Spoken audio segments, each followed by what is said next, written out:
찬양 감사합니다. 안녕하십니까? 네, 반갑습니다. 같이 기도드리겠습니다. 우리를 구원해 주신 거룩하신 하나님 아버지 감사합니다. 죄악으로 말미암아 영원한 멸망을 받을 수밖에 없던 우리를 불쌍히 여겨 주시고 친히 이 세상에 오셔서 우리 모든 죄를 담당하시고 십자가에 피 흘려 죽으심으로 우리 모든 죄를 영원히 사해 주시고 믿음으로 말미암아 영원한 천국에 갈 수 있는 귀한 소망을 허락해 주심을 감사합니다. 이번 한 주간 동안 또 새로운 영혼들을 모시고 하나님의 말씀을 배울 수 있는 귀한 기회를 허락해 주심을 감사합니다. 이번에 새로 이 말씀을 듣고 하나님의 은혜와 사랑을 깨달으신 분들, 우리 천안 동부교회 형제자매님들과 함께 또 주님 안에서 귀한 삶을 살아갈 수 있도록 도와주시고 우리의 삶을 통해서 하나님의 영광이 나타날 수 있도록 인도해 주시길 원합니다. 오늘 주일을 맞이해서 천안 동부교회 형제자매님들 또 함께 하나님 말씀 앞에 모였습니다. 이 시간 주 성령께서 함께 해주시고 우리가 더욱 하나님의 뜻을 알 수 있도록 도와주시고 그 하나님의 뜻에 순종하며 살아갈 수 있도록 도와주시길 원합니다. 천안 동부교회를 통해서 많은 영혼들이 구원받는 귀한 역사가 일어날 수 있도록 도와주시고 또 우리 형제 자매님들 각 가정마다 더욱 주님의 은혜로 함께 해주셔서 각 가정이 더욱 주님 안에서 든든히 세워질 수 있도록 도와주시고 아직 구원받지 않은 가족들을 속히 구원받을 수 있도록 도와주시길 원합니다. 오늘 말씀의 모든 시종을 주 성령께 의지하며 우리를 사랑하시는 예수님 이름으로 기도드립니다. 아멘. 네, 신약 성경 마가복음 4장 찾겠습니다.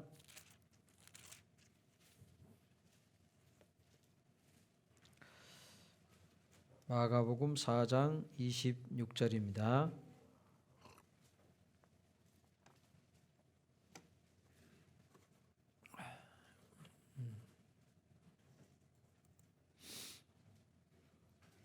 마가복음 4장 26절 신약성경 58페이지입니다. 마가복음 4장 26절부터 제가 읽겠습니다. 또 가라사대 하나님의 나라는 사람이 씨를 땅에 뿌림과 같으니 저가 밤낮 자고 깨고 하는 중에 씨가 나서 자라되 그 어떻게 된 것을 알지 못하느니라. 땅이 스스로 열매를 맺되 처음에는 싹이요 다음에는 이삭이요 그 다음에는 이삭에 충실한 곡식이라. 열매가 익으면 곧 낫을 대나니 이는 추수 때가 이르렀음이니라. 네, 거기까지입니다. 한 사람이 구원을 받고 천국에 들어가기까지의 과정을 예수님께서 여기 싹이 나고 또 이삭이 맺히고 충실한 곡식이 되는 그 과정으로 이렇게 설명을 하셨습니다.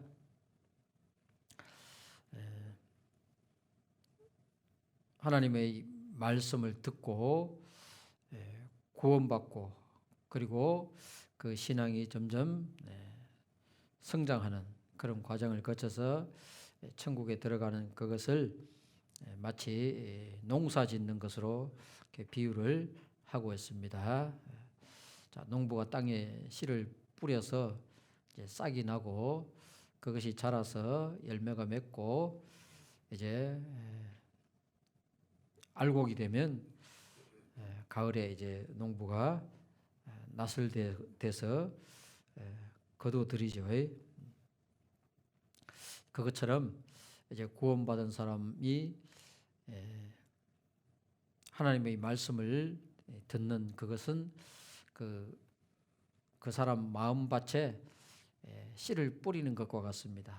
씨는 하나님의 말씀이요 그랬거든요. 말씀의 씨가 뿌려지는데 어떤 사람은 싹이 나는 사람도 있고 어떤 사람은 싹이 안 나는 사람도 있어요. 싹이 나는 사람은 이제 말씀을 듣고 믿음으로 구원을 받는 사람인데, 싹이 나지 않는 사람은 듣고도 믿지 않는, 들어도 믿어지지 않는 그런 사람은 이제 싹이 나지 않았다고 할 수가 있습니다. 자, 싹이 나고 그대로 머물러 있으면 안 되죠. 싹이 나면 이제 자라야 되잖아요.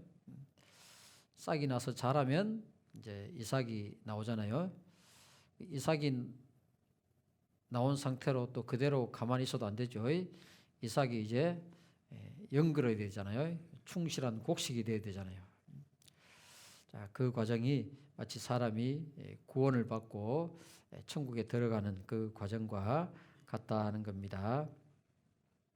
그래서 여기 싹, 이삭, 곡식 이렇게 세 가지로 말씀하셨는데, 세 과정으로 말씀하셨는데요. 이 싹은 뭐냐 하면 영혼 구원을 가리킵니다. 영혼 구원. 성경에 보면 우리가 구원을 받았다 이런 말씀도 있고요. 또 구원을 이룬다 이런 말씀도 있고 구원을 기다린다 이런 말씀도 있습니다. 그래서 이것을 잘 구분을 하지 못하면 이제 성경 읽다가 헷갈립니다. 구원을 받았다고 했다가 또 구원을 기다린다고 했다가 이게 뭔가 혼돈이 옵니다.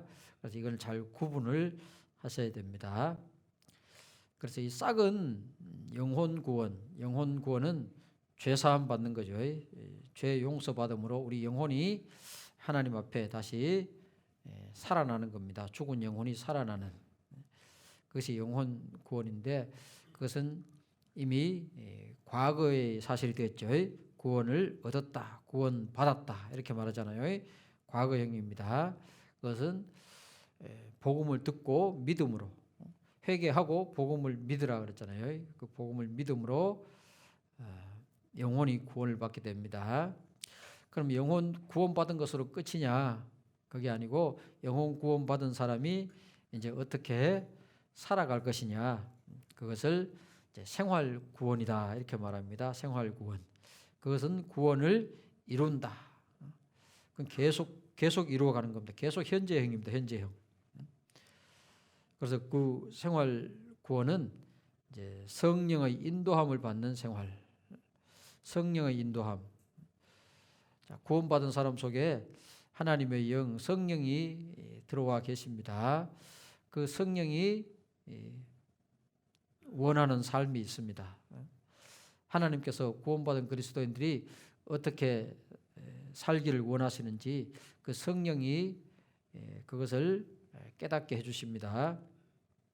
그래서 성령의 인도함을 받는 생활, 성령이 원하는 대로 살아가는 그 생활이 신앙 생활입니다. 그 생활을 통해서 우리의 마음이나 성품이 점점 예수님을 닮아가는 생활, 그것을 생활 구원이다 그럽니다. 그리고 이 곡식은 이제 곡식이 익으면 거두어들이잖아요. 이걸 이제 몸의 구원이라고 합니다. 몸의 구원.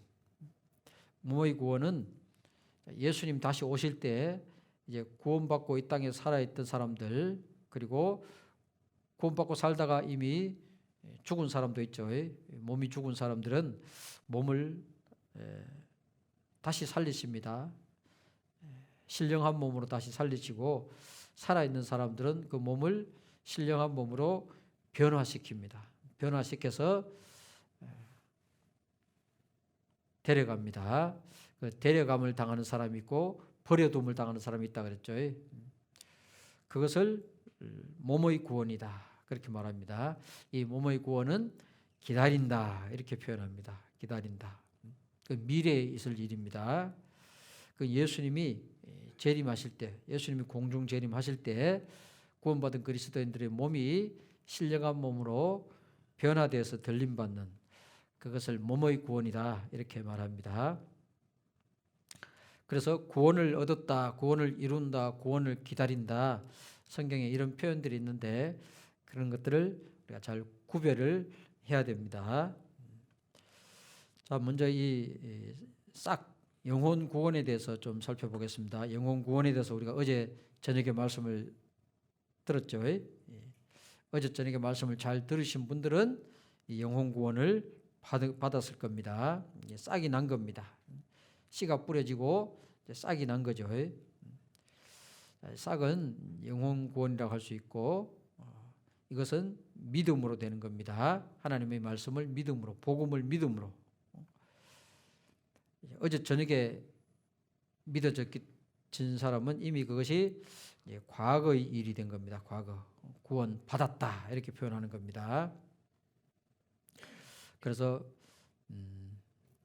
가장 중요한 것이 이 영혼 구원입니다. 영혼 구원. 영혼 구원을 받은 사람이 그 다음에 신앙생활을 하잖아요. 영혼 구원을 받지 않고 그것은 신앙생활을 하는 것이 아니고 영혼 구원 받지 않은 사람이 하나님을 섬기고 하는 그것은요 신앙생활이 아니고 종교생활이라고 할 수 있습니다. 종교생활. 종교생활은 내가 뭔가를 열심히 해서 천국에 가려고 하는, 하나님 앞에 잘 보여서 천국에 가려고 하는 그것이 종교생활이고, 신앙생활은 이 영혼 구원 받은 사람들이 영혼 구원 받은 사람답게 하나님의 은혜에 감사하는 마음으로, 하나님의 은혜에 보답하는 마음으로, 자원하는 마음으로 살아가는 그것이 신앙 생활입니다. 그래서 이 영혼 구원을 받지 않고는 신앙 생활을 할 수가 없습니다. 영혼 구원이 이제 새로운 삶의 출발점이다라고 할 수 있습니다. 여기 베드로전서 1장 8절에 예수를 너희가 보지 못하였으나 사랑하는도다. 이제도 보지 못하나 믿고 말할 수 없는 영광스러운 즐거움으로 기뻐하니 믿음의 결국 곧 영혼의 구원을 받음이라. 영혼의 구원. 영혼 구원 받은 것이 이제 씨가 뿌려져서 싹이 난 것과 같다는 겁니다. 그리고 시편 71편 23절에 보면 내가 주를 찬양할 때 내 입술이 기뻐 외치며 주께서 구속하신 내 영혼이 즐거워하리이다. 주께서 구속하신 내 영혼, 주께서 구원하신 내 영혼, 내 영혼이 지옥 갈 뻔했는데 예수님이 내 죄를 지시고 십자가에 못 박혀 피 흘려 죽으심으로 내 죄를 영원히 사해 주시고 내가 그것을 믿음으로 내 영혼이 살아난 겁니다. 그것을 구원이다, 구속이다 이렇게 말합니다. 그 영혼을 지옥 갈 영혼을 천국 가게 해놨다 그 말입니다. 지옥에서 천국으로 끌어올렸다, 건져 올렸다는 겁니다. 자, 이사야 38장 17절에 보옵소서 내게 큰 고통을 더하신 것은 내게 평안을 주려 하심이라. 주께서 나의 영혼을 사랑하사 멸망의 구덩이에서 건지셨고 나의 모든 죄는 주의 등 뒤에 던지셨나이다.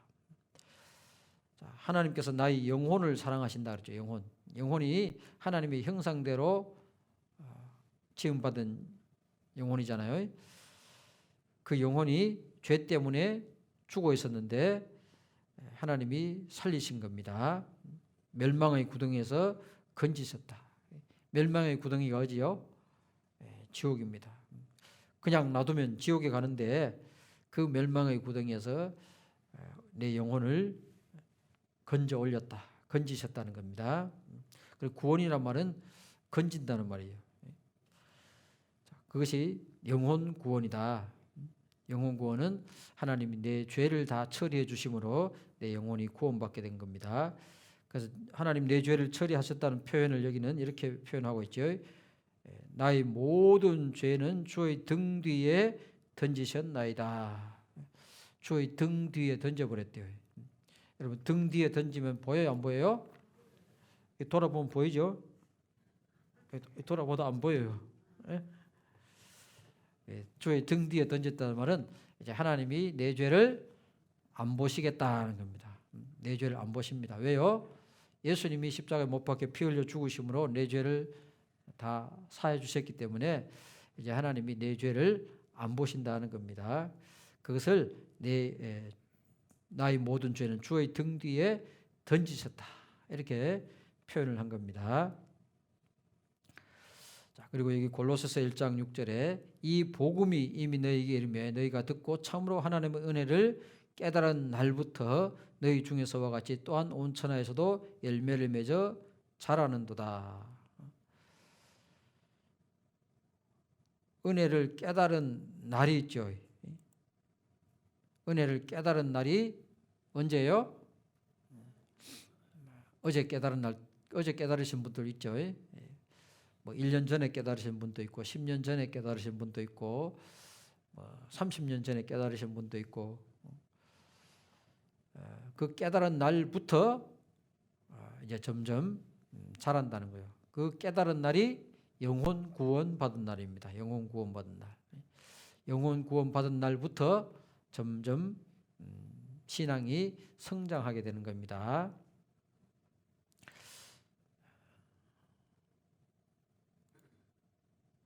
그래서 이 싹이 났다는 것은 영혼 구원을 받았다는 겁니다. 영혼 구원은 이제 생명의 시작입니다. 새로운 생명, 영원한 생명, 영원한 생명이 이제 시작된 거고 이것은 죄를 용서받음으로 영혼이 구원받는 겁니다. 죄 용서받음으로, 믿음으로. 하나님이 우리 죄를 용서해 놓은 사실을 내가 믿을 때 그것이 영혼이 구원받는 겁니다. 이것은 단번에 되는 겁니다. 교회를 오랫동안 다녀서 되는 것이 아닙니다. 믿는 그 순간에 단번에 영혼이 구원을 받습니다. 어떤 사람들은 교회를 오래 다녀야 천국 가는 줄 알아요. 교회 아무리 오래 다녀도 이 복음을 깨닫지 못하면 천국에 못 갑니다. 복음을 깨닫는 것은 단번에 순간적으로 아하 그렇구나 하고 깨닫는 거예요. 자, 이것을 이제 신학적인 용어로는 칭의라 그래요. 칭의, 의롭다함을 받는다. 자, 원래는 죄인이었는데 이제는 죄인이 아니고 하나님 앞에 의인이 되었다는 거죠. 의인, 의롭다함을 받는다. 칭의라 그래요. 자, 이 죄를 용서받는 방법이 구약 시대 때 이스라엘 백성들은 죄를 지으면 짐승을 죽였죠. 짐승을 죽여서 그 짐승의 피로 죄를 용서받았는데 그 죄를 지을 때마다 짐승을 잡아야 되는데 죄를 짓고 잊어버릴 때도 있잖아요. 죄를 짓고도 죄인 줄 모르고 지나갈 때도 있어요. 그래서 하나님이 이스라엘 백성들에게 1년 동안 지은 모든 죄를 한꺼번에 용서받는 또 그날을 정해 주셨습니다. 그날이 이스라엘 달력으로 7월 10일 대속죄일입니다. 그때는 이제 1년 동안 지은 죄를 한꺼번에 용서받는 그런 날이 있었습니다. 그 이스라엘 백성들이 지은 죄는 짐승을 죽여서 피를 뿌림으로 그 죄를 용서받았는데 이것은 예수님 오실 때까지 그림자라 그랬죠. 그림자고 연습입니다. 이제 예수님이 오셔가지고 온 세상 모든 사람의 죄를 다 담당하셨어요. 이 세상 모든 사람들이 태어나서 죽을 때까지 짓는 평생 동안 짓는 그 모든 죄를 예수님이 담당하시고 십자가에 못 박혀 피 흘려 죽으심으로 우리 죄를 용서해 주셨습니다. 죄값을 치러 주셨어요. 하나님이 그냥 말로만 내가 너희를 용서한다가 아니고 실제로 죄값을 치름으로써 우리 죄를 용서해 주신 겁니다. 자, 예수님이 이 세상에 오셨는데 죄인인 나를 위해서 오셨다 그랬죠. 예수님 오신 목적이 죄인을 구원하시려고 오셨다. 죄를 없이 하려고 오셨다 그랬잖아요. 내 죄를 없이 하려고 나를 구원하시려고 예수님이 이 세상에 오셨습니다. 죄인을 구원하시려고 이 세상에 오셔가지고 그 일을 하셨을까요? 못했을까요? 그 일을 하셨습니다. 죄를 정결케 하는 일을 하시고 그랬잖아요. 십자가 못 박혀서 그 일을 하시고 높은 곳에 계신 위엄의 우편에 앉으셨느니라. 다 이루었다 하고 돌아가셨잖아요. 죄인을 구원하는 일을 다 이루었다. 다 이루었습니다. 다 이루었다. 언제부터 언제까지? 아담 때부터 세상 마지막 사람까지 모든 죄를 다 사하신 겁니다. 모든 죄를 다 용서하신 거예요. 모든 사람의 죄값을 다 갚은 겁니다. 그 중에 여기 나도 있죠. 내가 태어나서 지금까지 살면서 지은 죄가 있고 또 앞으로 죽을 때까지 짓는 죄가 있습니다. 이 모든 죄를 예수님이 다 갚으신 거예요. 이전에 지은 죄, 앞으로 지을 죄, 이 모든 죄를 예수님 피로 다 덮었습니다. 예수님 다 가져가셨어요. 그리고 예수님 피로 그 모든 죄를 다 덮으셨다. 이것이 영원한 속죄입니다. 모든 죄를 다 용서하셨습니다. 자, 이 영원한 속죄 속에는 누구 죄가 들어갔어요? 내 죄가 들어간 겁니다. 내 죄가 영원히 용서된 것. 이것을 내가 믿는 것이 구원을 받는 겁니다. 영혼 구원 받는 거예요. 영혼 구원. 이 영혼 구원은 하나님의 선물이다 그랬죠. 하나님의 선물. 선물 주면 받아야 돼요? 안 받아야 돼요? 선물 주면 감사합니다 하고 받아야 되잖아요. 받으면 내 것이고 안 받으면 내 것이 안 됩니다. 하나님은 모든 사람에게 이 구원의 선물을 다 주시는데 그걸 받는 사람도 있고 안 받는 사람도 있어요. 안 받으면 자기 것이 안 됩니다. 자, 이 구원을 받았다. 구원을 받았다는 말 속에는 여러 가지 의미가 있습니다. 영혼 구원의 의미. 구원받았다는 것은 첫째는 죄 용서를 받았다. 죄를 용서받은 걸 말합니다. 죄 용서받았다. 에베소서 1장 7절에 우리가 그리스도 안에서 그의 은혜의 풍성함을 따라 그의 피로 말미암아 구속 곧 죄 사함을 받았으니. 자, 죄 사함 없는 구원은 있을 수가 없습니다. 죄 사함 없는 구원은 있을 수가 없어요. 천국은 죄 없는 사람이 가기 때문에 반드시 죄가 사해져야 됩니다. 자, 죄 사함 이것이 가장 중요합니다. 죄 사함 없이는 그 다음에 다른 것도 아무런 의미가 없습니다. 죄 사함 받지 않고 아무리 교회를 열심히 다녀도 천국에 못 갑니다. 죄 사함이 가장 중요한데 이 죄 사함을 이제 다른 말로 구원받았다, 구속받았다 이렇게 말하는 겁니다. 에베소서 2장 8절에 너희가 그 은혜를 인하여 믿음으로 말미암아 구원을 얻었나니 이것이 너희에게서 난 것이 아니요 하나님의 선물이라. 행위에서 난 것이 아니니 이는 누구든지 자랑치 못하게 함이니라. 구원은 선물이라 그랬죠. 공짜로 받는 겁니다. 행위에서 난 것이 아니다. 자기가 뭘 열심히 해서 구원받는 게 아니라는 겁니다. 자, 구원을 받은 것에 대해서 자랑할 게 없다 그랬죠. 자랑. 뭘 자랑을 못해요? 구원받는 데 있어서 내 공로는 1%도 안 들어갔습니다. 내 공로는 제로. 100% 누구 공로요? 예수님 공로로. 100% 예수님 공로로 내가 구원을 받았기 때문에 그걸 자랑치 못한다. 내가 이렇게 해서 구원받았다고 막 자기를 자랑하면 그건 뭔가 잘못된 거죠. 어떤 사람들은요, 교회 오래 다닌 사람들이 천국 갈 수 있냐고 물어보면 당연히 천국 간다 그래요. 어떻게 해서 천국 갈 수 있냐 그러면요, 내가 교회당을 3개나 지어서 그래요. 교회당 3개 지으면 천국 가요? 교회당을 100개를 지어도 천국에 못 갑니다. 죄사함 받지 않는 상태에서. 그래서 자기 행위로 천국 가려고 하는 것은 그건 잘못된 겁니다. 100% 예수님의 공로로 우리가 천국에 가는 겁니다. 자, 그리고 이제 의인이 되었다 이렇게 말합니다. 의인이 되었다. 자, 죄 사함 받은 사람, 영혼 구원 받은 사람을 하나님이 의인이다 이렇게 말합니다. 의인. 자, 여기 로마서 3장 23절에 보면 모든 사람이 죄를 범하였음에 하나님의 영광에 이르지 못하더니 그리스도 예수 안에 있는 구속으로 말미암아 하나님의 은혜로 값없이 의롭다 하심을 얻은 자 되었느니라. 의롭다, 의롭다, 깨끗하다, 죄 없다 그런 뜻입니다. 이 의자를 한자로 쓰면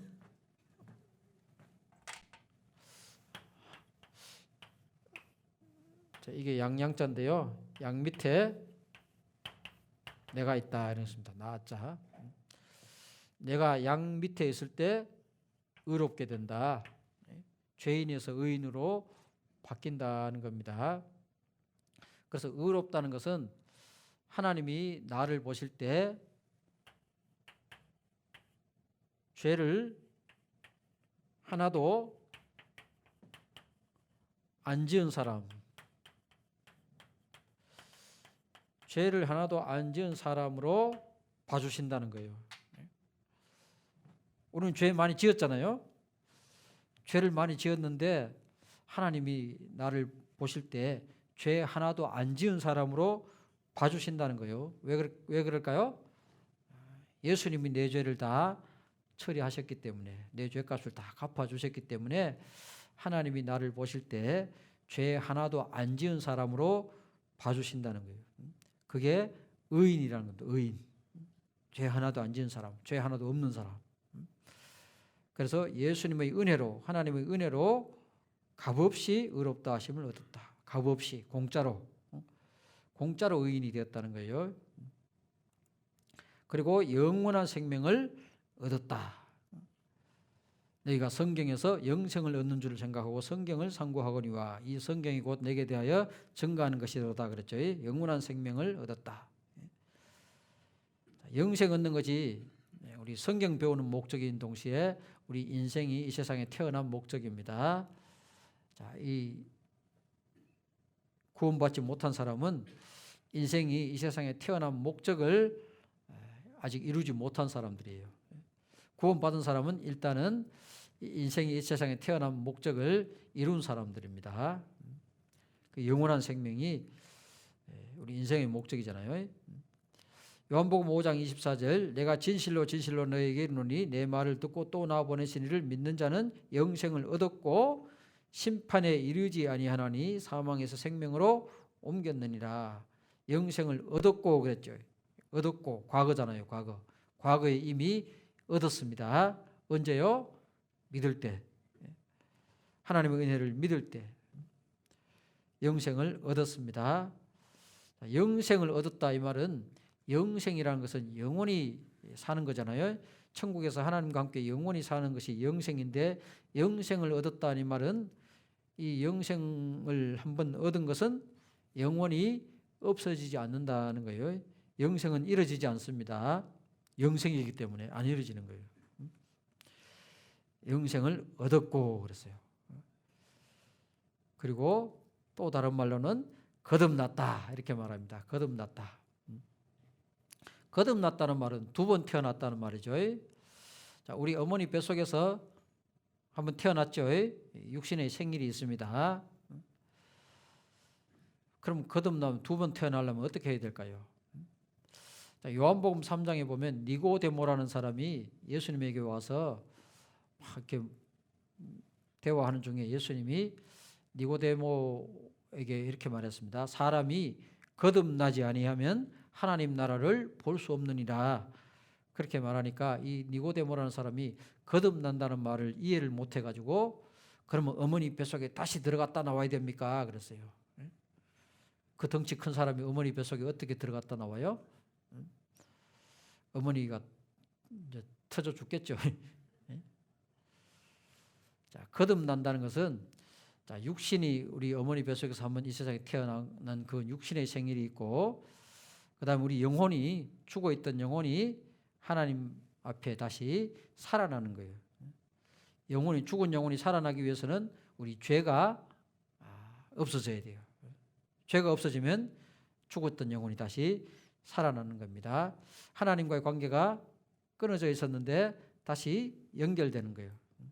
그것을 거듭났다 이렇게 말합니다. 거듭났다. 2번 태어났다.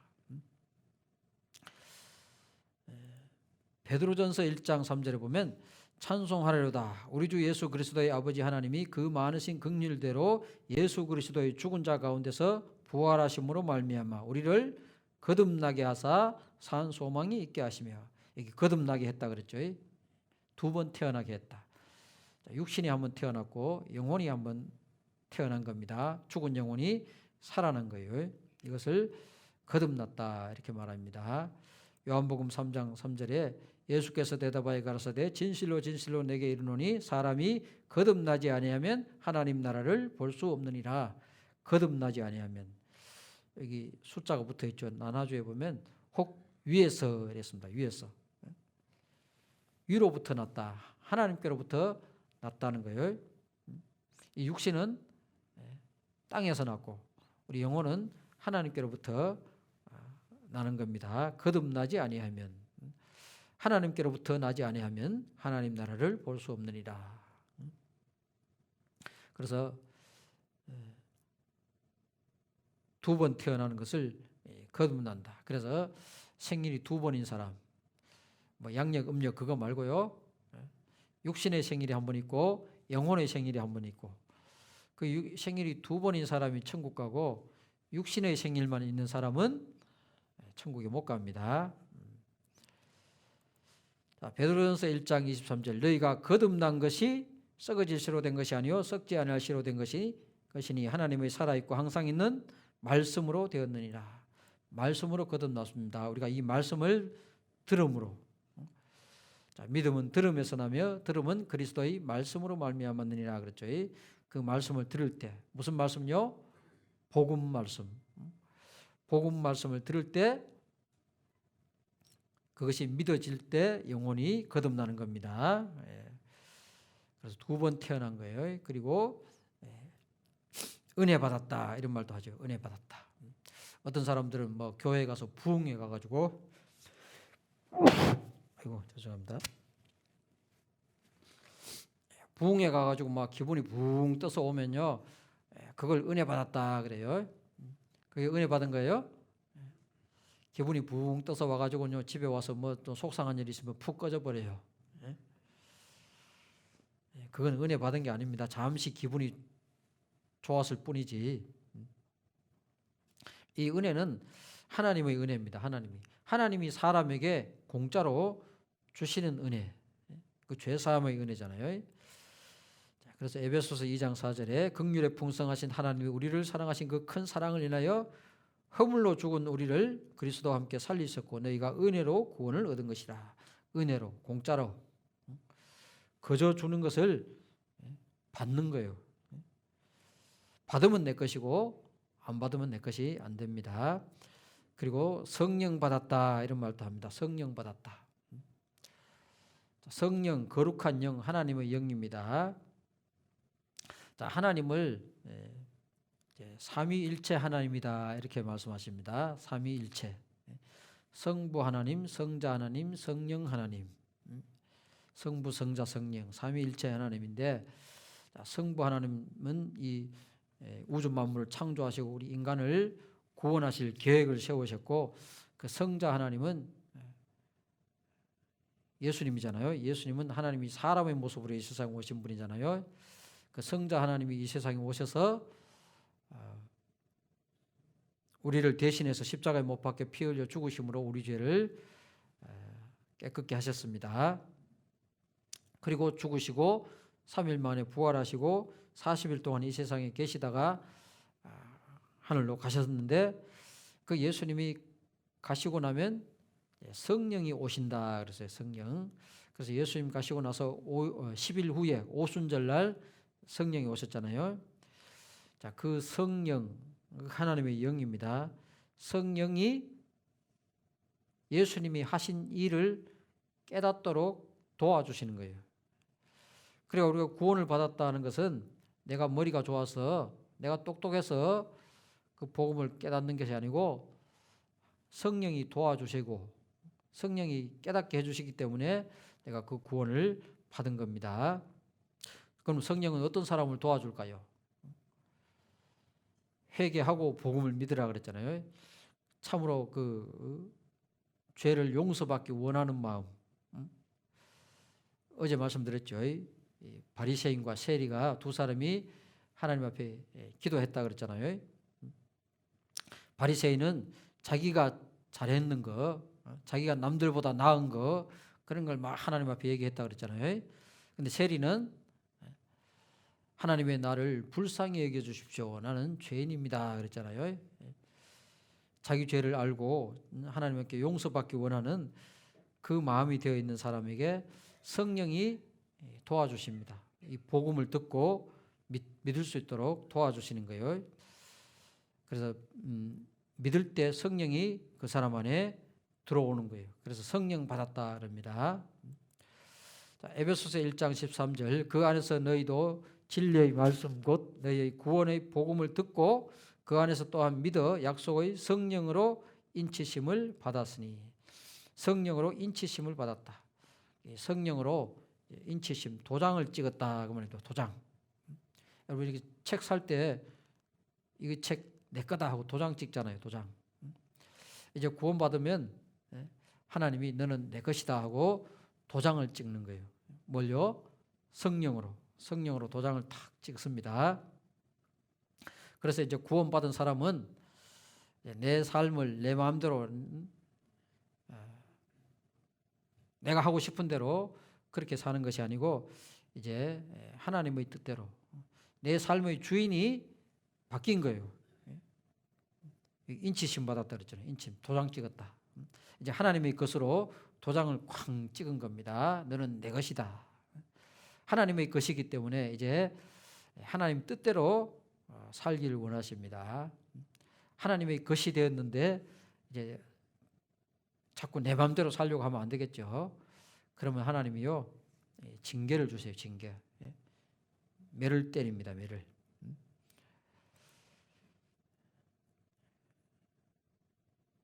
그리고 하나님의 자녀가 되었다. 구원받은 사람들은 이제 하나님의 자녀가 됐어요. 요한복음 1장 12절에 영접하는 자 곧 그 이름을 믿는 자들에게는 하나님의 자녀가 되는 권세를 주셨으니 하나님의 자녀가 되는 권세. 하나님의 자녀가 된다는 것은 원래는 하나님의 자녀가 아니었다는 거죠. 원래는 하나님의 자녀가 아니었는데 믿을 때 하나님의 자녀가 된다는 거예요. 믿을 때 복음을 믿을 때 하나님의 자녀가 된다는 겁니다. 로마서 8장 14절 무릇 하나님의 영으로 인도함을 받는 그들은 곧 하나님의 아들이라 너희는 다시 무서워하는 종의 영을 받지 아니하였고 양자의 영을 받았으므로 아바 아버지라 부르짖느니라. 하나님의 영으로 인도함을 받는 그들 하나님의 영 성령이라 그랬죠. 성령의 인도함을 받는 사람들 이제 구원받은 사람들은 이제 성령의 인도를 따라서 살아갑니다. 성령 구원받은 사람 속에 있는 성령이 그 사람을 인도해 가신다는 거예요. 그 사람의 삶을 인도해 가십니다. 그 성령의 인도함을 받는 사람을 하나님의 아들이라 이렇게 말합니다. 하나님의 아들. 원래는 하나님의 아들이 아니었어요. 그래서 여기 양자의 영을 받았다 이렇게 말합니다. 원래는 아들이 아닌 사람을 아들로 삼는 것을 양자라 그러죠. 양자. 우리는 하나님의 양자입니다. 양자. 원래 하나님의 아들이 아니었는데 하나님이 우리를 아들로 삼아 주셔가지고 이제 우리가 이제 하나님을 아버지라 부를 수 있게 된 겁니다. 아바 아버지라 부르짖느니라. 애기들이 아빠 그러죠. 성경에 아바라 그랬어. 아바 아버지라 부르짖느니라. 그래서 구원받은 사람, 영혼 구원받은 사람을 하나님의 자녀가 되었다. 하나님의 아들이 되었다. 그렇게 말합니다. 하나님의 아들로서 이제 이 세상에 사는 거예요. 그것이 신앙생활입니다. 그리고 천국 가게 되었다. 이제 신앙생활을 하다가 언젠가 죽겠죠. 죽으면 천국에 갑니다. 지금 죽어도 천국 가고 10년 후에 죽어도 천국 가고 언제 죽어도 천국에 들어가는 겁니다. 근데 여기 마태복음 7장 21절에 보면 나더러 주여 주여 하는 자마다 천국에 다 들어갈 것이 아니요 다만 하늘에 계신 내 아버지의 뜻대로 행하는 자라야 들어가리라. 자, 주여 주여 하는 자들, 주여 주여 하는 자들은 교회 다니는 사람들이에요, 안 다니는 사람들이에요? 교회 다니는 사람들이죠. 자, 교회 다니는 사람들마다 천국에 다 들어갈 것이요. 그러면 좋겠는데 다 들어갈 것이 아니요라고 했어요.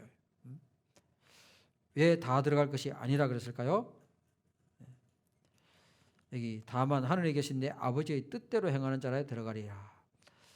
자, 내 아버지의 뜻, 하나님의 뜻이 뭔지를 모르고 교회만 열심히 다니는 사람들이 있어요. 교회 다니면서 주여 주여 하는 사람들이 있는데 하나님의 뜻이 뭔지를 몰라요. 하나님의 뜻은 아들을 보고 믿는 자마다 영생을 얻는 이것이다. 요한복음 6장 40절에 영생 얻는 게 하나님의 뜻이라 그랬는데 그 영생은 얻지를 못하고 교회만 다니는 그런 사람들은 천국에 못 들어간다는 거예요. 영생 얻은 사람이 천국에 들어가는 겁니다. 그래서 구원받았다는 말이나 천국 간다는 말이나 같은 말이에요. 그래서 천국에 들어가도록 구원하시리니 그랬잖아요. 우리를 구원해서 천국에 데려가십니다. 그래서 구원받았다, 영혼 구원받았다는 말 속에는 그런 여러 가지 뜻이 있습니다. 자, 구원은 우리의 최종 목표가 아니다. 자, 구원받은 것은 이제 새로운 삶의 뭐예요? 시작입니다. 출발점입니다. 출발점. 자, 성숙과 그리스도인의 완전. 그리스도인으로서 그 삶이 점점 이제 주님을 닮아가는 그 생활의 시작, 출발점이다.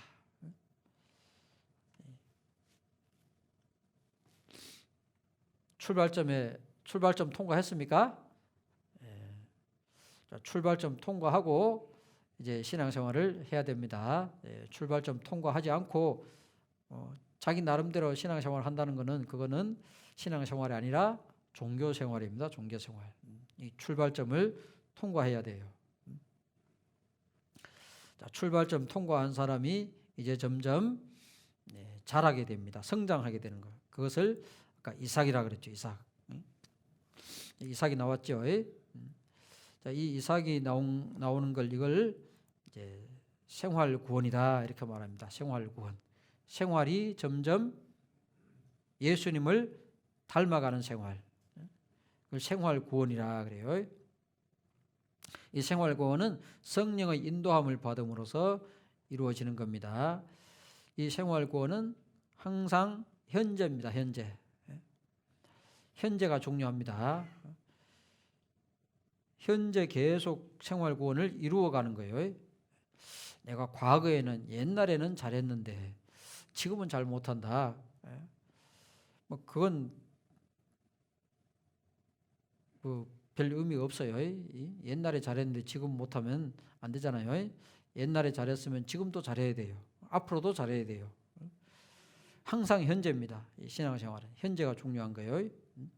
현재 이 자리에 오늘 주일인데 주일날 이 자리에 와서 말씀을 듣고 있잖아요. 이게 하나님이 원하시는 겁니다.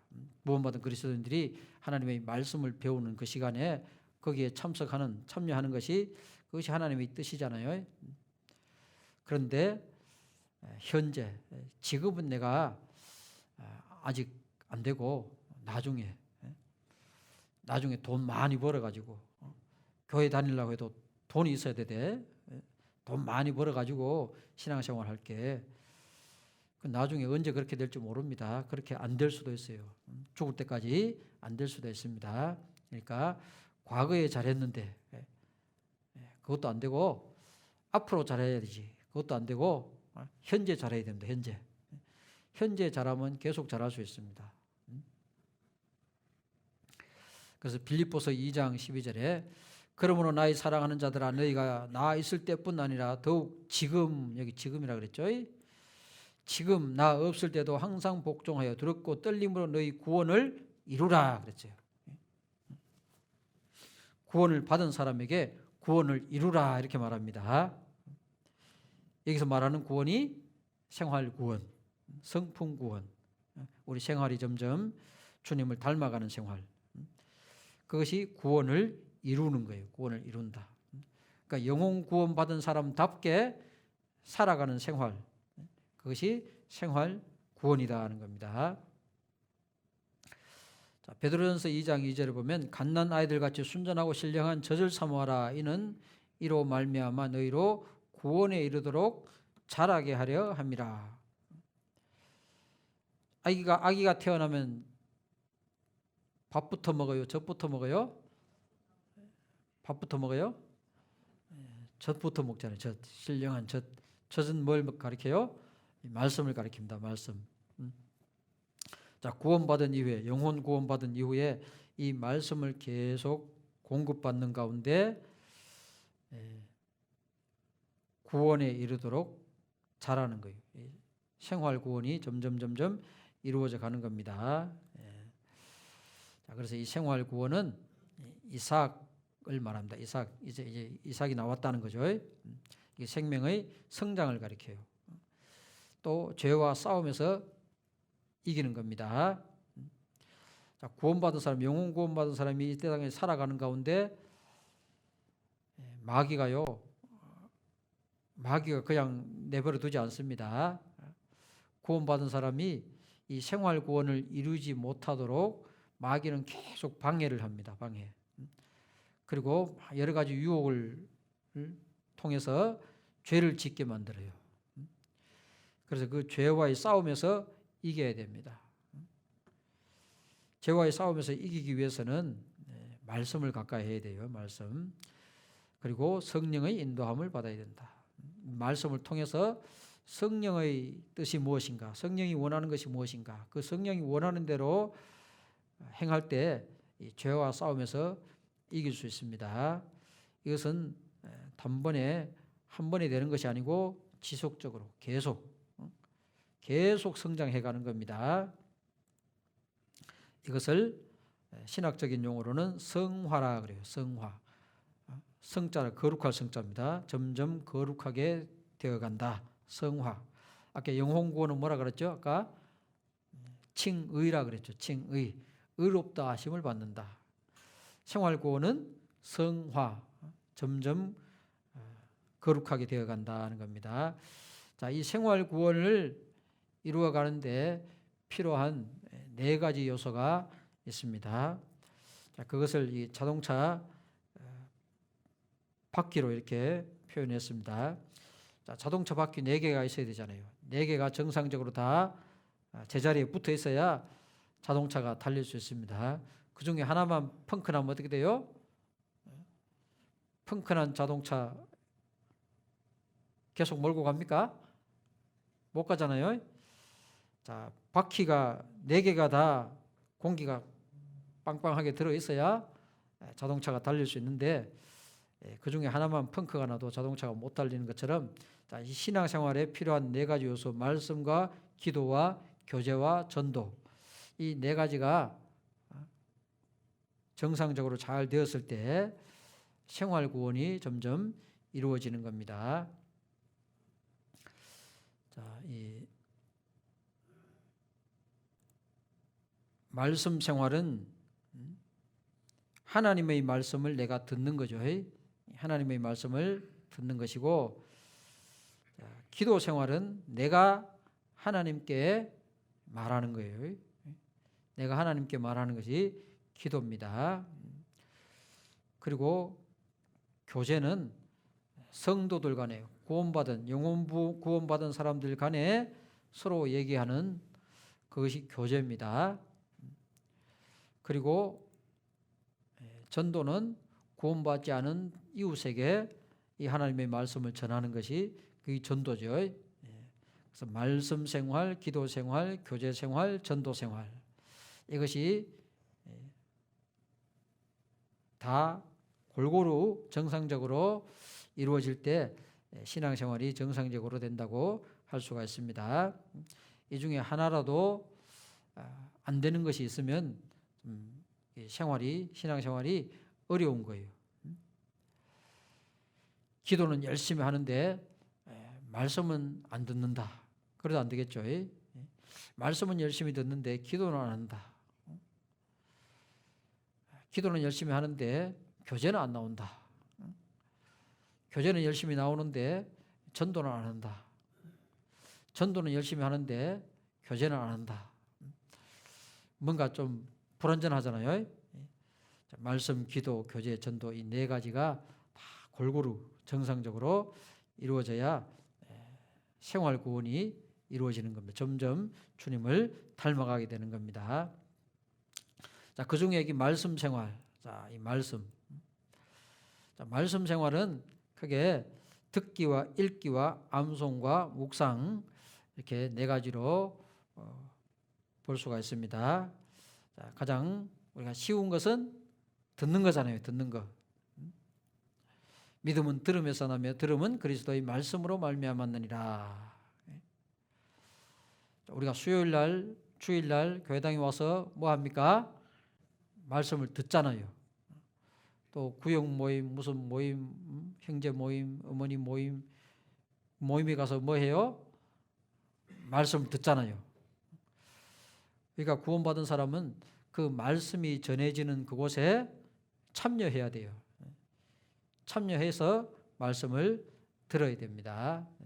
말씀을 듣지 않고는 신앙생활을 할 수가 없는 거예요.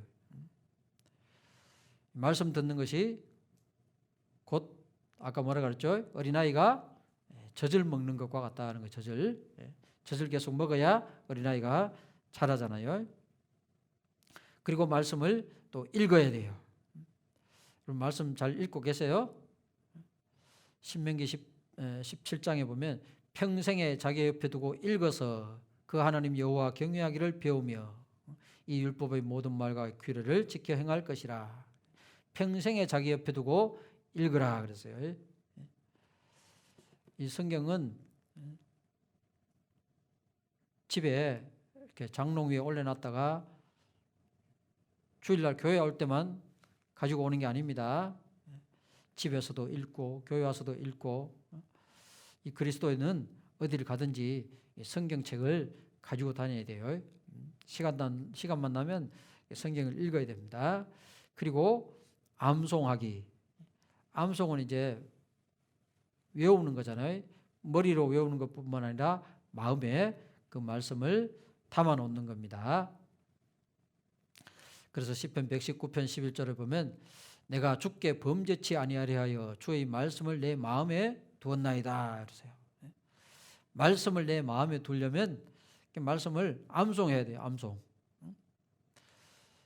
그래서 어떤 죄를 지을 수 있는 그런 상황이 되었을 때 이 말씀이 탁 떠오릅니다. 말씀이 탁 떠오르면 그 죄를 안 지을 수 있어요. 주께 범죄치 아니하려 하여 주의 말씀을 내 마음에 두었나이다 그랬잖아요. 그리고 이제 묵상. 그 묵상은 어떤 말씀 한 구절을 가지고 깊이 생각하는 거예요. 자, 이 말씀의 뜻이 무엇일까? 이 말씀을 내 삶에, 내 생활에 어떻게 적용할까? 그걸 깊이 생각하는 것. 그것이 묵상입니다. 묵상. 그래서 시편 1편에 보면 복 있는 사람은 악인의 길을 좇지 아니하고 죄인의 길에 서지 아니하고 오만한 자의 자리에 앉지 아니하고 오직 여호와의 율법을 즐거워하여 그 율법을 주야로 묵상하는 자로다. 묵상하는다. 묵상한다는 말은 쉽게 말하면 되새김질하는 거예요. 되새김질. 레위기 11장에 보면 하나님이 새김질하는 짐승, 그 다음에 쪽발이 갈라진 짐승. 쪽발이 갈라지고 새김질하는 짐승은 정한 짐승이고 쪽발이 갈라져도 새김질하지 않은 짐승은 부정한 짐승이고 또 새김질해도 쪽발이 갈라지지 않는 짐승은 부정한 짐승이다 그랬죠. 쪽발이 갈라지고 새김질해야 된다. 이 쪽발이 갈라진다는 것은 이제 죄와 구별되는 걸 말합니다. 죄와 구별되고 하나님의 말씀을 계속 묵상하는 사람. 그 사람이 신앙생활을 잘 할 수가 있다는 거예요. 자, 이 말씀 생활을 잘 하는 사람이 다른 생활도 잘 할 수가 있습니다. 이 말씀 안에 우리가 신앙생활을 어떻게 해야 된다는 것이 다 들어있기 때문에 말씀 생활을 잘해야 됩니다. 자, 이 말씀에 대해서 성경에 여러 가지로 비유를 하고 있는데요. 말씀에 대한 표현들이 많이 있는데요. 말씀을 떡으로도 비유하고 양식으로도 비유하고 젖으로도 비유합니다. 그래서 이 말씀은 젖과 같은 말씀이 있고 밥과 같은 말씀이 있고 또 단단한 식물이다. 그래서 단단한 식물과 같은 말씀이 있다. 자, 어린아이가 태어나면 고기부터 먹이지 않잖아요. 젖부터 먹이잖아요. 젖을 먹이다가 점점 자라면 또 밥을 먹이고 좀 더 자라면 이제 고기도 먹이고 그러잖아요. 말씀도 그런 말씀이 있다는 겁니다. 이제 갓 구원받은 사람, 금방 새로 구원받은 사람이 들어야 될 말씀이 있고 또 신앙이 좀 성장한 사람이 들어야 될 말씀이 있고 또 신앙이 아주 많이 성장한 사람이 들어야 될 말씀이 있습니다. 이제 막 새로 구원받은 사람에게 신앙이 많이 성장한 사람이 들어야 될 그런 말씀을 전하면요, 그걸 받아들이질 못하죠. 소화를 못 시킵니다. 어린아이에게 고기 먹이면 소화를 못 시키잖아요. 그것처럼 말씀도 그런 말씀이 있다는 거예요. 젖과 같은 말씀이 있고 밥과 같은 말씀이 있고 단단한 식물, 고기와 같은 그런 말씀도 있습니다. 그래서 이 말씀을 하나님은 영혼의 양식이다. 영혼의 양식. 영혼이 성장하기 위해서는, 믿음이 성장하기 위해서는 반드시 말씀을 먹어야 된다는 겁니다. 말씀. 그래서 마태복음 4장에 보면 예수님이 마귀에게 시험 받으러 가가지고 마귀가요, 이 돌덩이가 떡덩이가 되게 하라 그러니까 사람이 떡으로만 사는 것이 아니요 하나님의 입으로 나오는 모든 말씀으로 살 것이니라 그랬잖아요. 떡도 있어야 되죠. 육신의 떡, 육신의 양식도 있어야 되지만 영혼의 양식이 더 중요하다는 겁니다. 그리고 이 말씀을 또 물이나 비나 이슬로 이렇게 표현했습니다. 신명기 32장에 보면 나의 말은 맺히는 이슬이요 연한 풀 위에 가는 비요 채소 위에 단비로다. 그런 말씀이 있습니다. 물이 하는 역할은 깨끗하게 하는 거잖아요. 깨끗하게. 자, 나뭇잎에 먼지가 묻어 있는데 거기 이슬이 맺히면요, 이슬이 맺혔다가 떨어지면서 그 먼지를 닦아내죠.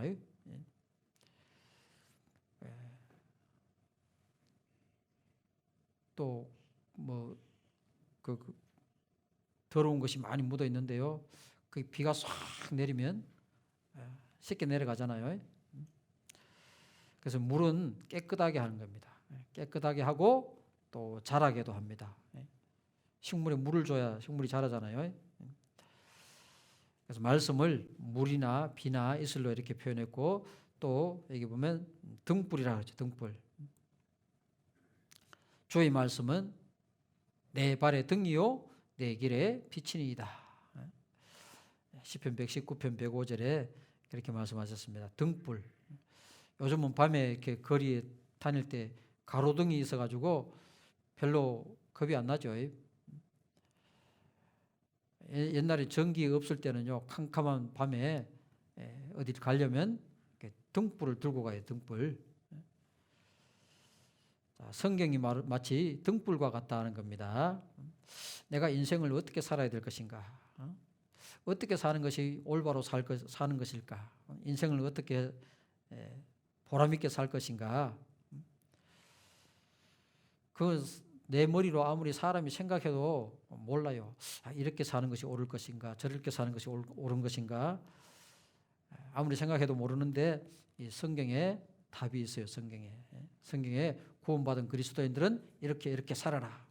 이 길로 가라라고 성경에 말씀을 해놨기 때문에 그 말씀 해놓은 그대로 가면 돼요. 그대로 가면 이제 안 넘어집니다. 딴 길로 안 갑니다. 엉뚱한 데로 빠지지 않습니다. 그래서 이 말씀을 등불이다 이렇게 말합니다. 등불. 주의 말씀 내 길의 등이요 내 발의 등이요 내 길의 빛이니이다. 잠언 6장에도 대저 명령은 등불이요 이렇게 했습니다. 등불. 등불은 어두운 것을 밝혀주고 길을 똑바로 갈 수 있게 해주는 것이 등불입니다. 그 다음에 검은 칼이죠. 칼. 칼은 이게 공격용 무기죠. 공격용 무기. 물론 방어도 할 수 있지만은 공격용 무기가 됩니다. 하나님의 말씀을 검이라 그래서 검. 성령의 검 곧 하나님의 말씀을 가지라. 하나님의 말씀은 살았고 운동력이 있어 좌우에 날선 어떤 검보다 예리하여 혼과 골수와 관절과 골수를 찔러 쪼개기까지 한다. 이 마귀의 공격을 막아내는 그것이 하나님의 말씀 검입니다. 검. 마귀가요 구원받은 그리스도인들의 신앙생활을 못하게 하기 위해서, 구원받은 그리스도인들이 정상적으로 신앙생활을 못하게 하기 위해서 이 성경 말씀을 약간 변질시켜가지고 자꾸 공격을 합니다. 야, 너희가 배운 거 그거 잘못돼서 그게 아니고 이렇게 하는 게 맞아. 이것이 맞다고 자꾸 잘못된 걸 가지고 구원받은 그리스도인들을 공격합니다. 그럼 구원받은 그리스도인들은 그 말씀을 올바로 알고 있어야 그것에 대해서 대처할 수 있습니다. 그게 아니고 이것이 맞다. 성경에 봐라. 이렇게 되어 있잖아. 그래서 그 마귀의 공격을 물리칠 수 있습니다. 그러니까 구원받은 그리스도인들이 이 말씀을 많이 알아야 돼요. 마귀의 공격을 물리칠 수 있을 정도로 그 말씀을 많이 마음에 담아두어야 됩니다. 그런데 말씀이 없으면요, 마귀가 그럴듯하게 이렇게 얘기하면 그런가 하고 막 따라가는 사람들도 있어요. 그런 얘기하는 사람이 있으면 내가 말씀을 잘 모르면 말씀을 잘 아시는 분들에게 와서 물어봐야 돼요. 자, 누가 이런 말을 하는데 그게 맞습니까? 성경적으로 맞습니까? 하고 물어봐야 돼요. 물어보면 다 이게 설명을 해 주실 겁니다. 그래서 말씀은 검과 같다. 성령의 검이다 그랬어요. 성령의 검, 마귀의 공격을 물리치는 성령의 검. 그리고 말씀은 거울이다 해서 거울. 여러분 거울 보면 얼굴에 뭐가 묻었는지 알 수가 있죠. 사람은요 자기가 뭔가를 잘못했는데도 잘못을 깨닫지 못할 수도 있어요. 그런데 말씀을 듣는 가운데 내가 그거 잘못했구나. 하나님 앞에 내가 잘못했구나. 그렇게 깨달을 수가 있습니다. 그 말씀을 통해서 깨달으면 그걸 버려야죠. 잘못된 걸 버려야 되잖아요. 그래서 야고보서에 보면 듣고 잊어버리는 자는 거울을 보고 금방 잊어버리는 자와 같다. 거울을 보니까 얼굴에 점이 묻어 있는데, 시커먼 게 묻어 있는데 돌아서서 잊어버리는. 금방 거울 보고 얼굴에 더러운 것이 묻어가지고 씻어야 되겠네, 닦아야 되겠네 행했는데 돌아서서 잊어버리는 거예요. 마치 그와 같다는 거예요. 말씀을 들을 때는 내가 뭐 잘못했네, 말씀에 비춰보니까 내가 잘못했구나, 그거 고쳐야지, 그렇게 해놓고는 말씀 끝나면 돌아서면 또 잊어버려요. 또 잘못해요. 자, 그래서요 말씀을 계속 반복해서 들어야 됩니다. 똑같은 말씀 또 듣고 합니다. 여러분 주일날 수요일날 교회 와서 말씀 들으면 지난주에 들었던 말씀 또 하는 경우도 있죠. 들었던 말씀 또 듣고. 왜 그렇게 할까요? 자, 지난주에 그 말씀 내가 들었으면 그걸 고쳐야 되는데 내가 안 고쳤기 때문에 하나님이 똑같은 말씀 또 하시는 거예요. 그래서 말씀은 거울과 같다. 거울을 보고 잘못된 것이 있으면 고쳐야 됩니다. 그리고 안약은 눈에 넣는 게 안약이잖아요. 안약. 자, 이 눈이 잘 안 보이면 좀 답답하죠. 눈이 참 맑게 깨끗하게 보이면 얼마나 좋습니까? 근데 눈이 잘 안 보이시는 분들은 참 답답할 겁니다. 근데 이 육신의 눈은 밝은데 우리 영혼의 눈이 어두운 사람이 있습니다. 영혼의 눈. 요한계시록을 보면 라오디게아 교회라는 교회가 있어요. 라오디게아 교회는, 이 교회는 차지도 않고 덥지도 않고 그런 교회라 그랬어요. 육신은 부유하나 영혼은 가난하다 그랬어요. 그래서 하나님이 이 라오디게아 교회에다가 처방을 해주셨는데 뭐라고 했냐면요, 안약을 사서 눈에 발라 보게 하라 그랬어요. 안약을 사서 눈에 발라 보게 하라. 눈에 병균이 있으면 막 눈이 좀 가렵고 막 잘 안 보이고 그러잖아요. 안약을 넣어서 그걸 치료하면 눈이 잘 보입니다. 자, 영혼의 눈도 마찬가지입니다. 영혼의 눈. 자, 영혼의 눈은 이 땅의 것을 보는 게 아니고 저 하늘에 영원한 것, 영원한 영광. 자, 구원받은 그리스도인들이 천국 가면 하나님이 주실 영원한 영광과 상급이 있는데 그걸 바라보는 눈이 있어야 된다는 거죠. 자, 그걸 바라보는 눈이 어두워진 사람들이 있다는 거죠. 그렇기 때문에 안약을 사서 눈에 발라 보게 하라 그랬어요. 그 안약이 뭐예요? 안약이 바로 이 말씀이다. 그래서 말씀. 그래서 말씀을 가까이 하면 이제 이 땅의 것에 대해서는 점점 마음이 멀어지고 천국을 바라보는 그 눈이 더 밝아진다는 거예요. 그래서 영원한 영광과 상급을 위해서 살아가게 된다는 겁니다. 그리고 이 말씀을 또 못이라 그랬어요. 못. 여러분 벽에다가 뭐 옷 같은 거 걸기 위해서 못을 박잖아요. 전도서 12장에 보면 이 말씀이 잘 박힌 못과 같아 그랬어요. 잘 박힌 못. 자, 벽에다가 못을 잘 박아 놓으면 거기다가 무거운 것도 걸 수 있죠.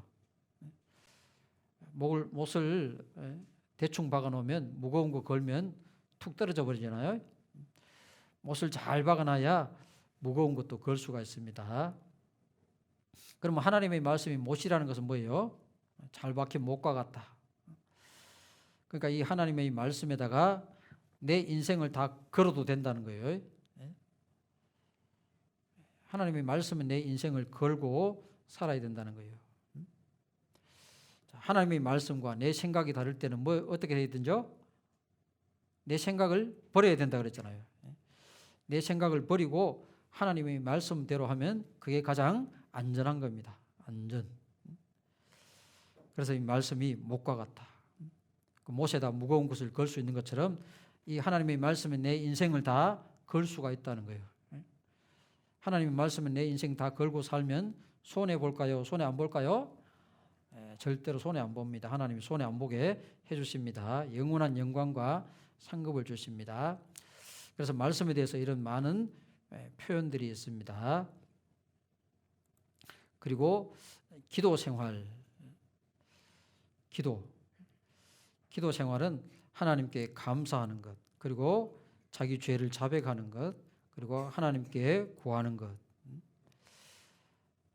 기도할 때 가장 먼저 해야 될 것은 하나님 은혜에 감사하는 기도를 해야 됩니다. 감사하는 기도. 하나님 나를 구원해 주셔서 감사합니다. 그리고 내가 삶 가운데 생활 가운데 하나님 앞에 죄를 지은 것이 있으면 그 죄를 자백해야 돼요.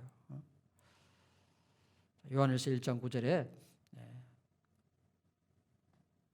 그 죄를 자백하면 하나님은 미쁘시고 의로우사 그 죄를 사하시고 모든 불의에서 우리를 깨끗게 하실 것이요. 자백해야 됩니다. 자백. 구원받은 이후에 짓는 죄는 자백과 징계라는 방법으로 하나님이 그 죄를 처리하십니다. 구원받은 이후에 죄를 짓는다 해서 지옥 가는 건 아닙니다. 지옥 가지는 않지만은 죄를 지으면 하나님과의 교제가 안 되는 거예요. 교제가 끊어지는 겁니다. 자식이 부모에게 잘못하면 부모와 자식 간의 그 관계, 신분은 안 끊어지죠. 아버지와 아들이라는 그 신분 관계는 안 끊어집니다. 그런데 뭐가 끊어져요? 교제가 끊어지는 게 교제. 그래서 아들이 집에서 낮에 뭐 하다가 아버지가 아주 귀하게 여기는 물건을 깨뜨려 버렸어요. 그러면 그날 저녁에는 아버지가 퇴근을 했으면 좋겠어요? 안 했으면 좋겠어요? 안 했으면 좋겠다 그러잖아요. 그런데 아버지가 퇴근 탁 했어요. 퇴근했으면 아들은 자기 방에 가서 숨어야 돼요?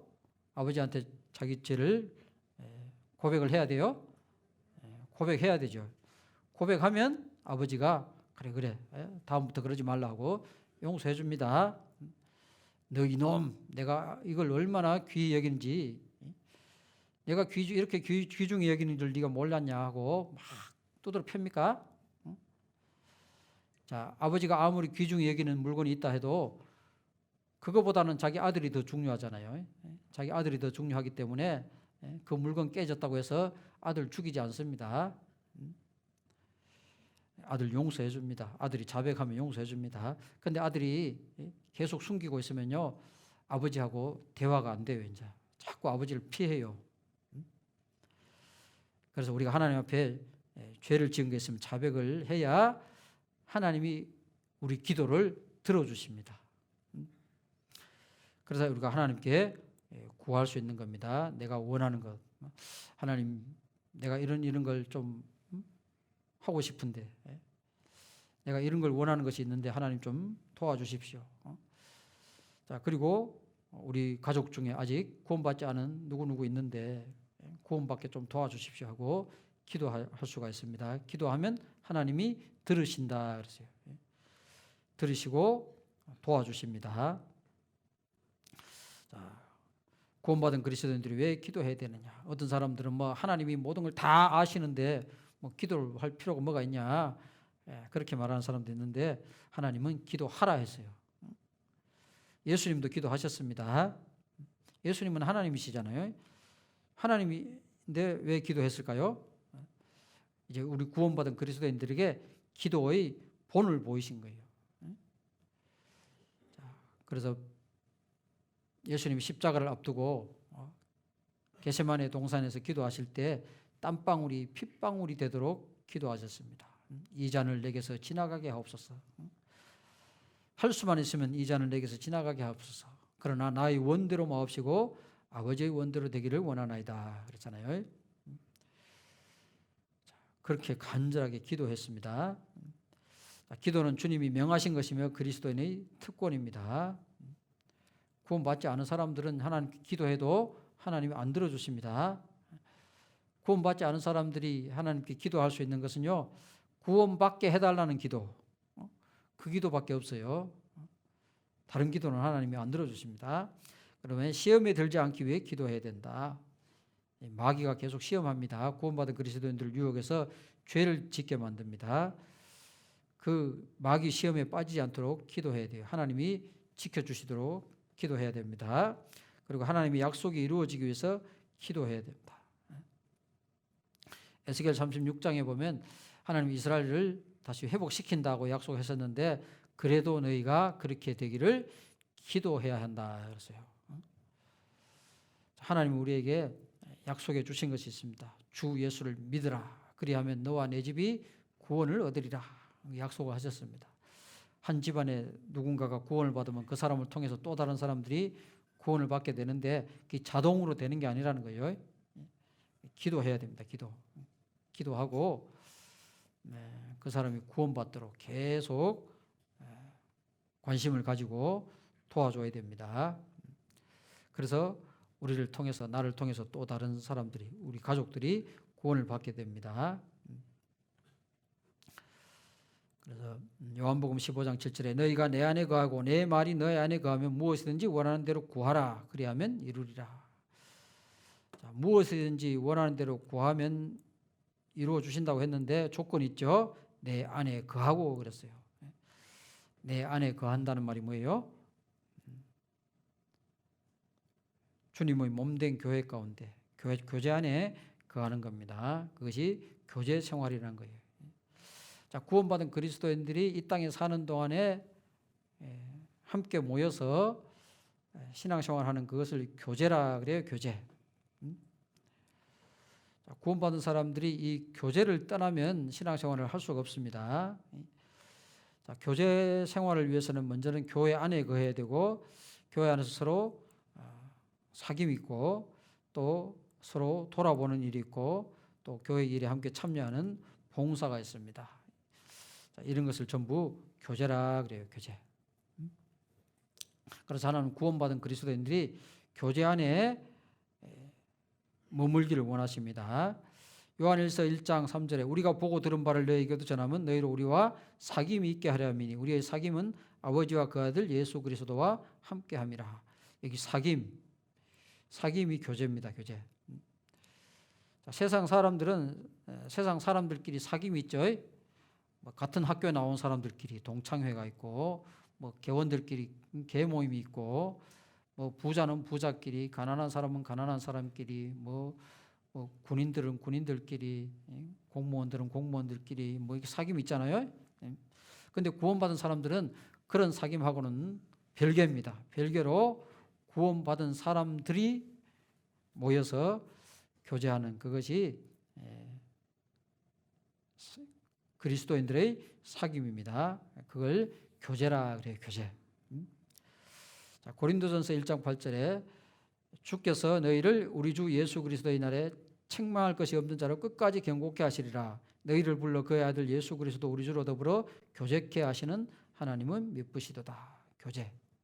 구원받은 사람들의 사귐인데 그 구원받은 사람들이 모인 무리를 교회라 그래요. 교회. 교회가 무엇인가? 교회는 구원받은 사람들이 모인 무리를 교회라 그래요. 교회. 그래서 고린도전서 1장에 보면 교회, 고린도에 있는 하나님의 교회 곧 그리스도 예수 안에서 거룩하여지고 성도라 부르심을 입은 자들, 성도라 부르심을 입은 자들, 거룩하게 된 사람들, 구원받은 사람들, 그 사람들이 교회입니다. 그래서 교회는 이 건물을 말하는 게 아니에요. 건물은 교회당입니다. 옛날 초대교회 때는 이런 교회당이 없었습니다. 그래서 구원받은 사람들이 가정집에서 모였어요. 그래서 여기 보면 아시아의 교회들이 너희에게 문안하고 아굴라와 브리스가와 그 집에 있는 교회가 주 안에서 너희에게 간절히 문안하고 그 집에 있는 교회라 그러죠. 어떤 집에 구원받은 그리스도인들이 모여있다 그러면 그 교회예요. 구원받은 사람들이 모인 무리를 교회라 그럽니다. 그 교회는 주님의 몸입니다. 주님의 몸. 그리고 주님은 교회의 머리다 그랬어요.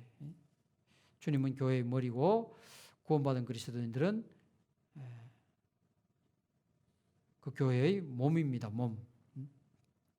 그리고 교회는 성전이다. 성전. 성령이 거하는 전이다. 성전. 구원받은 개인에게도 성령이 계시고 교회 안에도 성령이 계십니다. 그래서 고린도전서 3장 16절에 너희가 하나님의 성전인 것과 하나님의 성령이 너희 안에 거하시는 것을 알지 못하느냐. 누구든지 하나님의 성전을 더럽히면 하나님이 그 사람을 멸하시리라. 하나님의 성전은 거룩하니 너희도 그러하니라. 하나님의 성전, 교회, 이 교회 가운데 하나님이 함께 계십니다. 성령으로 함께 계십니다. 그래서 성전이라 그래요. 교회를. 교회당이 성전이 아닙니다. 구원받은 사람들이 모여있는 무리, 그게 교회인데 그것이 성전이다. 거기에 성령이 함께 하신다는 겁니다. 그래서 이 교회는 왜 이 땅에 존재하느냐? 교회는 하나님의 성전이고 그리스도의 몸이고 개인은 그 몸에 붙어있는 지체입니다. 그리고 교회는 그리스도의 신부라 그래서 신부. 주님이 신랑이고 구원받은 그리스도인들은 주님의 신부다. 교회는 그리스도의 신부입니다. 이건 사랑과 순종의 관계다. 자, 그리스도는 교회를 사랑하시고 교회는 그리스도께 순종해야 됩니다. 남편은 아내를 사랑하고 아내는 남편에게 순종해야 되는 그 관계로 설명을 했습니다. 에베소서 5장에 보면 남편과 아내의 관계로 교회와 그리스도와 교회의 관계를 설명하고 있습니다. 그리고 교회는 그리스도의 군대입니다. 군대. 마귀와의 싸움에 참여하는 군대예요. 군대.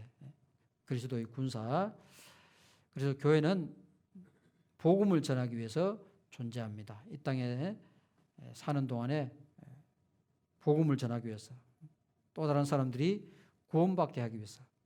그래서 구원받지 않은 사람들이 구원받기 위해서는 반드시 이 교회와 연결이 돼야 돼요. 교회와 연결되지 않고는 구원을 받을 수 없습니다. 하나님이 이 교회를 통해서 또 다른 사람들이 구원받게 하시는 겁니다. 요한복음 15장에 보면 이 교회를 포도나무로 이렇게 비유했어요. 포도나무.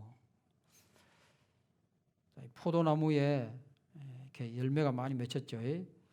가지에서 열매가 맺히잖아요.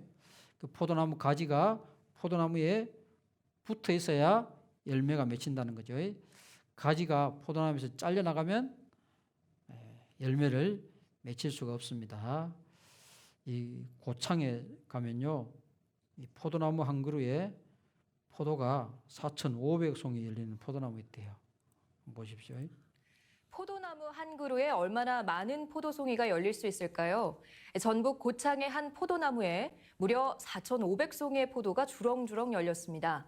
정성을 다한 친환경 농법으로 믿기 힘든 광경을 자아내고 있어서 화제가 되고 있는데요. 박연선 기자가 직접 다녀왔습니다. 검정색의 농익은 포도가 주렁주렁 달렸습니다. 뻗어나온 포도나무 줄기의 길이는 무려 40m.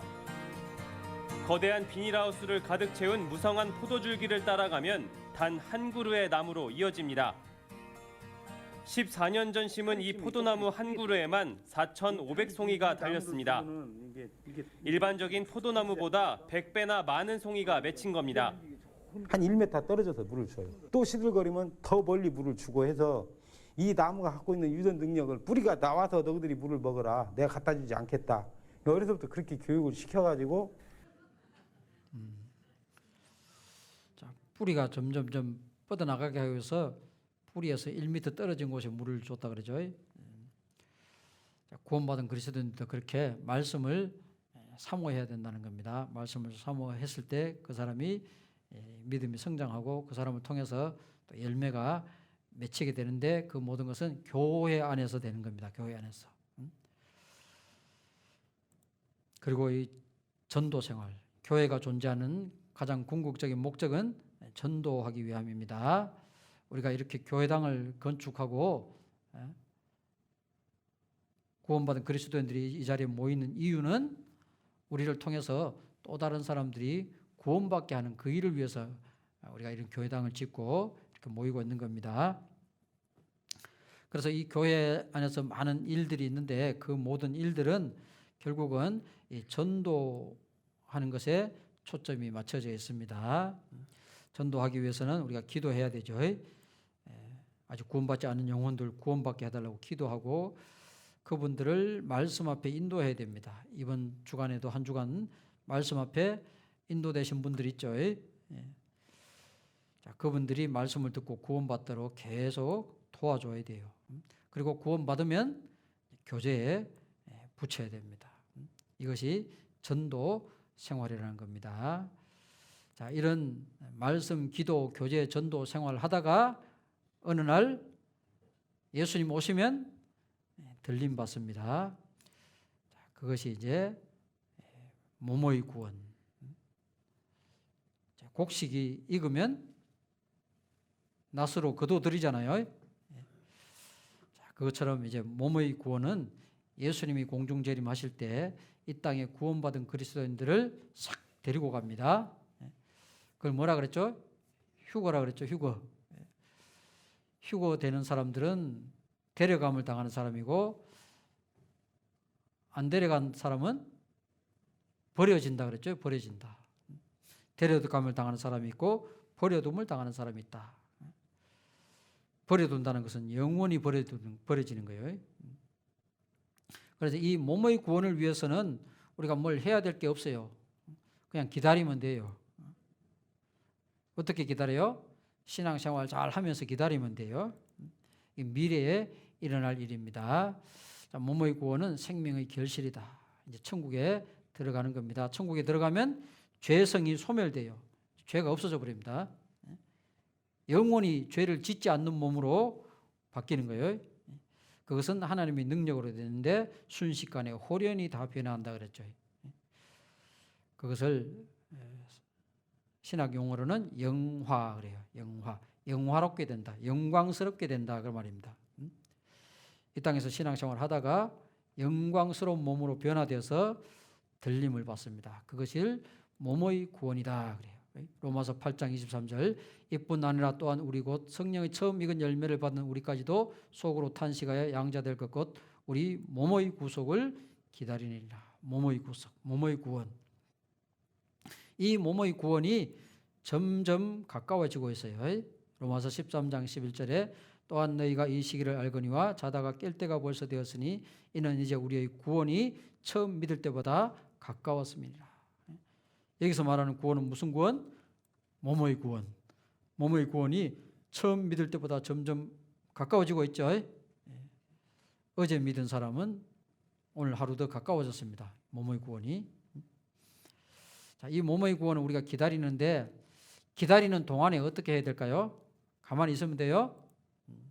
몸의 구원을 기다리는 사람의 자세는 깨어 있어야 된다. 깨어 있어야 된다는 신앙생활을 정상적으로 하고 있어야 된다고. 생활 구원을 계속 이루어 가야 된다는 겁니다. 그리고 영혼 몸을 깨끗하게 보존해야 된다. 데살로니가전서 5장 23절에 너희 온 영과 혼과 몸이 우리 주 예수 그리스도의 강림하실 때 흠 없게 보존되기를 원하노라 그랬잖아요. 영혼뿐만 아니라 우리 몸도, 그러니까 구원받은 그리스도인들이 건강 관리도 잘 해야 돼요. 이 몸에다가 알코올 집어넣으면 돼요? 니코틴 집어넣으면 돼요? 안 됩니다. 몸도 잘 보존해야 돼요. 그래서 건강 관리를 잘해야, 건강해야 또 복음을 위해서 살 수 있잖아요.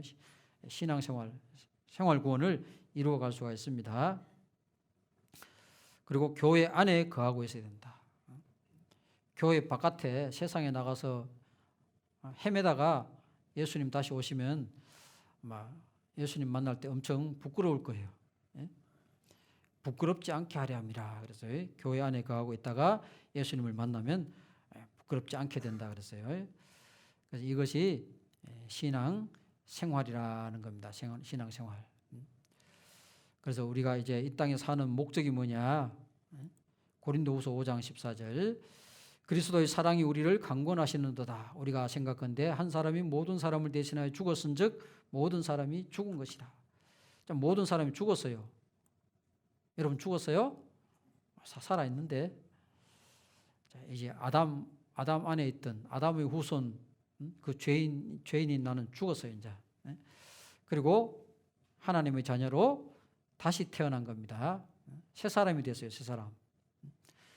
고린도서 5장 7절에 17절에 이전 것은 지나갔으니 보라 새 것이 되었도다. 새 사람으로 다시 태어난 겁니다. 자, 15절에 저가 모든 사람을 대신하여 죽으심은 누가 죽었죠? 예수님이. 산 자들로 하여금, 여기 산 자들은 누굴 말할까요? 영혼 구원 받은 사람들. 영혼 구원 받은 사람들로 하여금 다시는 저희 자신을 위하여 살지 않고, 자, 영혼 구원 받기 전에는 자기 자신을 위해서 살았죠. 이제는 저희 자신을 위하여 살지 않고 오직 저희를 대신하여 죽었다가 다시 사신 자 누굽니까? 예수님. 예수님을 위해서 살게 하려 합니다. 이제 우리가 이 땅에 사는 목적은 예수님을 위해서 사는 거다. 예수님을 위해서 산다는 말이 뭔 말이에요? 예수님이 우리를 위해서 십자가에 못 박혀 피 흘려 죽으시고 우리를 구원해 주셨는데 아직도 그것을 모르는 사람들이 있다는 거죠. 안 믿는 사람들이 있습니다. 그 사람들에게 이 사실을 전하는 것이 예수님을 위해서 사는 겁니다. 예수님은 한 번 죽으시고 이 세상 모든 사람의 죄를 영원히 사해놨잖아요. 영원히 사해놨는데, 모든 사람의 죄를 영원히 사해놨는데 그걸 믿으면 천국 가는데 그걸 믿지 않음으로 지옥 가는 사람들이 있잖아요. 자, 그 사람들이 지옥 가지 않도록 도와주는 그 일을 위해서 우리가 남은 삶을 살아야 된다는 겁니다. 복음을 위해서. 자, 다른 사람에게 전도하기 위해서 살아야 되는데 그러기 위해서는 이 교회 안에 거해야 된다는 거예요. 교회 안에 거하면서 말씀 생활, 기도 생활, 교제 생활, 전도 생활 이 네 가지를 잘 하셔야 되겠습니다. 그래서 이 천안 동부 교회를 통해서 또 많은 영혼들이 구원을 받았으면 좋겠습니다. 같이 기도하겠습니다. 하나님 아버지 감사합니다. 이번 한 주간 하나님의 말씀을 전하고 배울 수 있는 귀한 기회를 허락해 주심을 감사합니다. 이번에 새로이 말씀을 듣고 구원받으신 분들 이제 남은 삶을 주님 몸된 교회 가운데 거하면서 또 이 복음을 다른 사람들에게 전해서 새로운 영혼들이 구원받는 역사가 일어날 수 있도록 도와주시고 아직 이 복음이 마음에 믿어지지 않는 분들 계속해서 말씀 들을 수 있는 기회를 허락해 주시고 이 복음을 깨닫고 함께 신앙생활을 할 수 있도록 도와주시길 원합니다. 이번 집회를 위해서 또 함께 기도하고 수고하시고 봉사하신 모든 우리 형제 자매님들 하나님께서 더욱 축복해 주시고 남은 삶을 하나님의 영광을 위해서 더욱 힘있게 살아갈 수 있도록 모든 것을 허락해 주시길 원합니다. 그래서 이 천안 동부교회를 통해서 더 많은 사람들이 구원을 받아 하나님께 영광을 돌리는 귀한 교회가 될 수 있도록 인도해 주시길 원합니다. 모든 것 주님 은혜의 손길에 의지하며 우리를 사랑하시는 예수님 이름으로 기도드립니다. 아멘.